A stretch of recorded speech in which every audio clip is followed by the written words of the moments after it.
Alright, I'm just going to do a video about retention straps, Velcro versus the snap kind. Now this is an M-Tech Bowie, and it came with this Velcro retention strap, which is junky. I'm going to take that off in a little while and put a snap on it. Now one type of snap I really like is on the Condor. You can see that's got a really nice heavy-duty snap. Fits good. It's in the right position. I like the snap down close to the hand guard. The only one that came with a good snap that had the retention strap in the wrong place is the K-bar. Now it started out up here and I moved it to down here. Now it's a good one. You open it and pull instead of opening it up here. Reposition your hand and pulling the knife out. That's a good place for a retention strap right there. That's where I put all mine. Now I'll show you a couple examples of what I've done recently.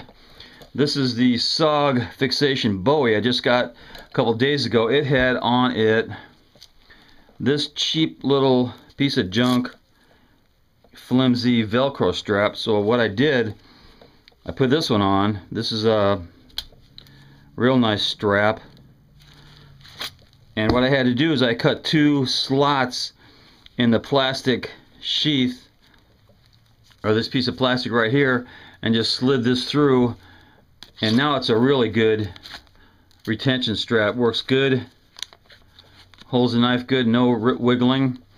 And you might ask where I got this retention strap. Well, if you're like me, I got tons of gear that have straps on it, and I can probably open one of my gear drawers and find strap. I mean, I probably got 100 feet of strap. But what I did with this one was I used a belt keeper, and if you know what belt keepers are, you know what this is. But what I had to do is I cut this one off and this one off, and it fit just perfect. So let's see, yeah, these are really nice, these belt keepers.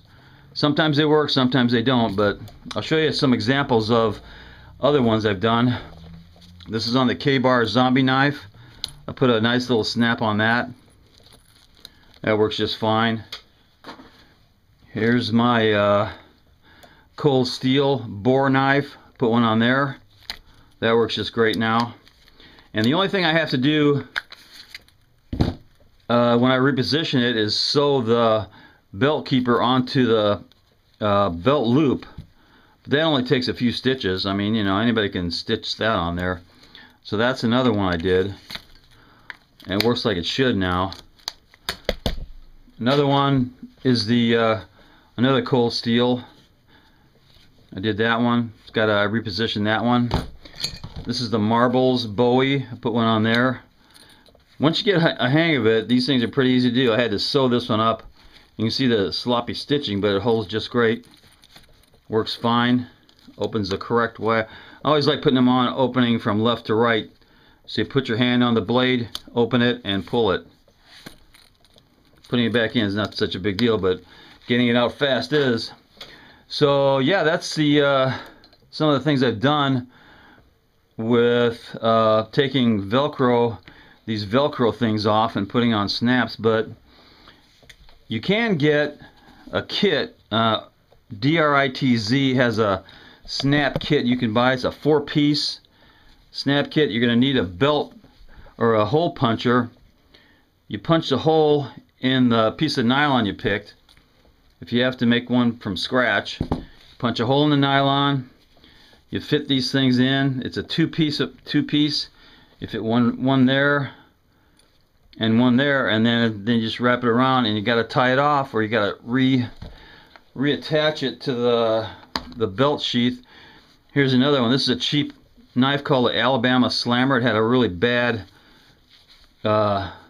retention strap, and it was located up here.